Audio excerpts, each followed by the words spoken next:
Hi everybody, knowledge group में मैं प्रियंका आपका स्वागत करती हूँ। और जैसा कि एसएससी एमटीएस टॉपिक में नाउन टॉपिक पे हम लोग बात कर रहे थे, तो उसमें नाउन में कुछ रूल जाने थे। ठीक है, उसी से रिलेटेड ये रूल है जिसको आज हम जानते हैं। तो हमने इसको आसान तरीके से जानने के लिए ये कॉलम बना रखा है आपको, ताकि कोई असुविधा ना हो। तो चलिए आइए जानते हैं। जैसे हमारा सब्जेक्ट आई है, तो सब्जेक्ट है ऑब्जेक्टिव, पॉजेसिव, एडजेक्टिव और पॉजेसिव प्रोनाउन। तो इनके बारे में हम जानते हैं। जैसे अगर हमारा सब्जेक्ट आई है तो ऑब्जेक्ट मी हो जाएगा, वही पॉजेसिव एडजेक्टिव माइन हो जाएगा और पॉजेसिव प्रोनाउन माइन हो जाएगा। ठीक उसी प्रकार अगर सब्जेक्ट हमारा वी है तो ऑब्जेक्ट जो होगा अस हो जाएगा, पॉजेसिव एडजेक्टिव और हो जाएगा और पॉजेसिव प्रोनाउन ऑवर्स हो जाएगा। ठीक उसी प्रकार अगर हमारा सब्जेक्ट यू है तो ऑब्जेक्ट यू हो जाएगा, पॉजेसिव एडजेक्टिव योर हो जाएगा और पॉजेसिव प्रोनाउन योर्स हो जाएगा। ठीक है। ठीक उसी प्रकार अगर हमारा सब्जेक्ट जो है ही है तो ऑब्जेक्ट हिम हो जाएगा, पॉजेसिव एडजेक्टिव हर हो जाएगा और पॉजेसिव प्रोनाउन हर्स हो जाएगा। ठीक उसी प्रकार अगर हमारा सब्जेक्ट इट है तो इट ही रहेगा और उसका पॉजेसिव एडजेक्टिव इट्स होता है, जिसका हिंदी अर्थ होता है क्या, इसका।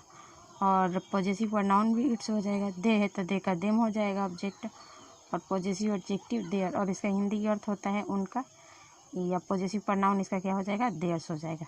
तो इसमें कुछ नोट है जो इम्पोर्टेंट है एग्जाम को देखते हुए। चलिए ये जानते हैं। नोट ये है कि पॉजेसिव एडजेक्टिव या पॉजेसिव प्रोनाउन में आने वाले शब्दों का अर्थ एक ही जैसा होता है, लेकिन पॉजेसिव एडजेक्टिव के बाद कोई ना कोई नाउन आता है, बल्कि पॉजेसिव प्रोनाउन के बाद कोई नाउन नहीं आता, लेकिन पॉजेसिव प्रोनाउन में कोई ना कोई नाउन ऑलरेडी पहले से क्या रहता है, छिपा रहता है। जैसे एग्जाम्पल देख लीजिए। जैसे माई हाउस इज़ बिग, मेरा घर बड़ा है, योर इज़ स्मॉल, जबकि तुम्हारा क्या है, छोटा है। जैसे my life is good, how is yours, मेरी लाइफ अच्छी है, तुम्हारी कैसी है, योर्स के आगे देख रहे हैं ना। तो इसमें वो क्या बोलते हैं, कोई ना कोई नाउन छिपा है। ठीक है। जैसे Sita's car is costly but mine is cheap. अगला एग्जाम्पल देख लीजिए जो एग्ज़ाम में एरर से रिलेटेड होता है, जो कि पूछता है। तो आपको कैसे पहचानना रहता है। जैसे दिया है योर हाउस इज़ बिगर, तुम्हारा घर बड़ा है, देन माई, तो माई हो गया ना, क्या होगा इसके जगह पे, माइन होगा। तो जब माइन होगा तब जाके आपका सेंटेंस जो है एकदम बिल्कुल करेक्ट हो जाएगा। तो चलिए आइए, इसमें और नियम है नाउन से रिलेटेड जिसके बारे में जानते हैं। तो रूल हमारा यह है कि किसी के नेम या नाम में अगर सिर्फ एस लगा हो और उसके बाद कोई नाउन नहीं आया हो तो वाक्य को भाव के अनुसार उस नाम के बाद आने वाले शब्दों को समझ लिया जाता है। जैसे इसका एग्जांपल देख लीजिए, जैसे दिखा है Sita's house is bigger than Mohan. ठीक है। वैसे ठीक उसी प्रकार दूसरा इसका एग्जांपल है। जैसे my book is new but Rohan is old, मेरा किताब नया है बल्कि रोहन की पुरानी है। ठीक है। अगला रूल देखिए, अगर ए या an plus singular noun plus of या प्लस पॉजेसिव प्रोनाउन आए तो हमारा सेंटेंस ऐसे बनता है। जैसे ए बुक ऑफ माइन, मेरे किताबों में से एक किताब। जैसे ए बैग ऑफ योर्स,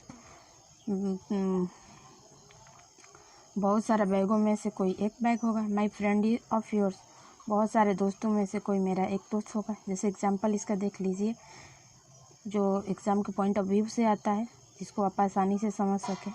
तो आइए एग्जाम्पल देखते हैं। जैसे दिया है इसका example, A friend of mine doing this work, तो माइंस नहीं होगा, इसके जगह पे क्या होगा, माइन होगा। जब माइन होगा तब हमारा सेंटेंस एकदम बिल्कुल करेक्ट हो जाएगा।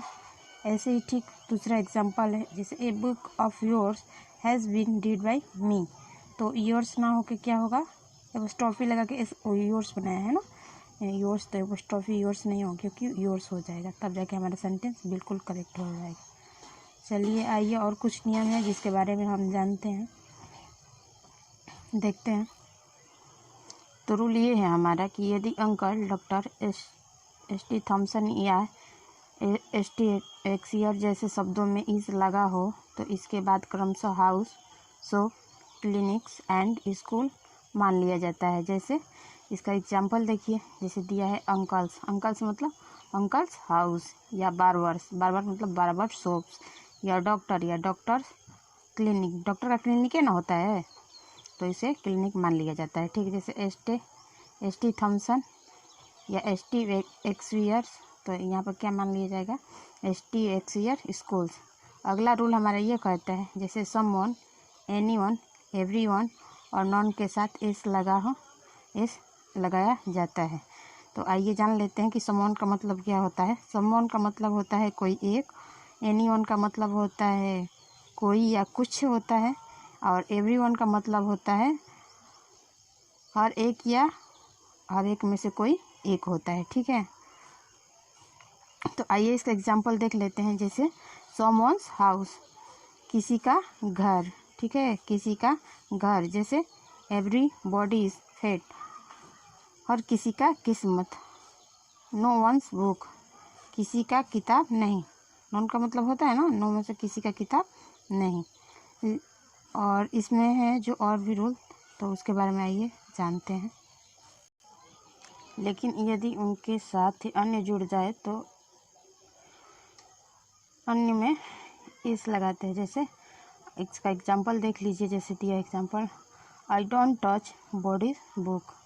ठीक है, दूसरा एग्जाम्पल देख लीजिए इसका, जैसे दिया है, I don't touch any body else book. तो एल्स ना होकर क्या होगा, इसमें एपोस्ट्रोफी एस लगा, जब लगेगा तब जाके हमारा सेंटेंस बिल्कुल करेक्ट हो जाएगा। ठीक है, जैसे दिया है, I like Ramesh book but not any body else. देख रहे हैं ना, एपोस्ट्रोफी एस लगा हुआ है, तब जाके हमारा सेंटेंस करेक्ट हो रहा है। ऐसा ही अगला रूल है, जैसे समथिंग, एनीथिंग, एवरीथिंग और नथिंग के साथ एपोस्ट्रोफी एस नहीं लगाते, सिर्फ उनमें ऑफ से बनाया जाता है। जैसे इसका एग्जांपल देख लीजिए, एवरीथिंग ब्यूटी, तो हमारा सेंटेंस जो है इनकरेक्ट है, तो इसको राइट बनाने के लिए हम क्या करेंगे, तो द ब्यूटी ऑफ एवरीथिंग, तब जाके हमारा सेंटेंस जो होगा एकदम करेक्ट हो जाएगा। तो आइए इसका हिंदी मीनिंग जान लेते हैं। समथिंग का मतलब होता है कुछ या कोई, एनीथिंग का भी मतलब वही होता है, और एवरीथिंग का मतलब होता है सब कुछ, और नथिंग का मतलब है कुछ नहीं। ठीक है, तो ये हमारे थे नियम और इससे रिलेटेड एग्जाम्पल।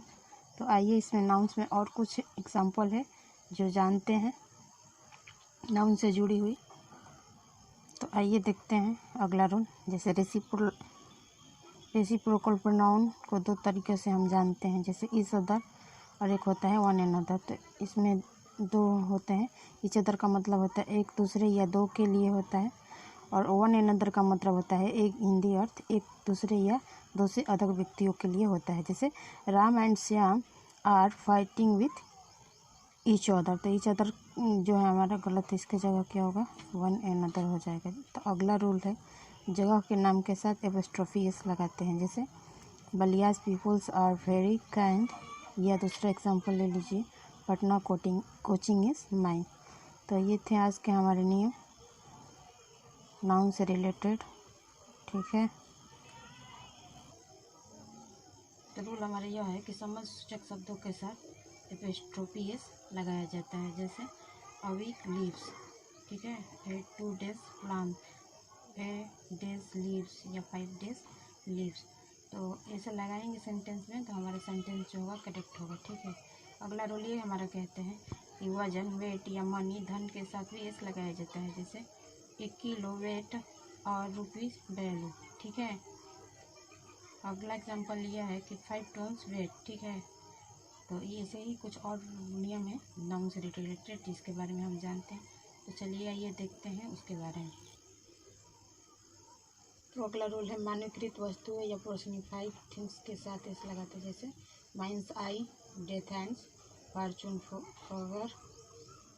अगला नियम ये है या रूल है, यदि निर्जीव वस्तुओं का लेंथ, लंबाई, ब्रीथ, विड्थ, एज, पॉइंट बताना हो तो निर्जीव वस्तुओं में भी एस लगा दिया जाता है। जैसे needles point, beads length, blades arrange. तो ये थी हमारे आज का नाउन से रिलेटेड नियम। तो अगर हमारी वीडियो आपको पसंद आया हो तो लाइक, शेयर और सब्सक्राइब करें। जय हिंद, जय भारत। फिर मिलते हैं।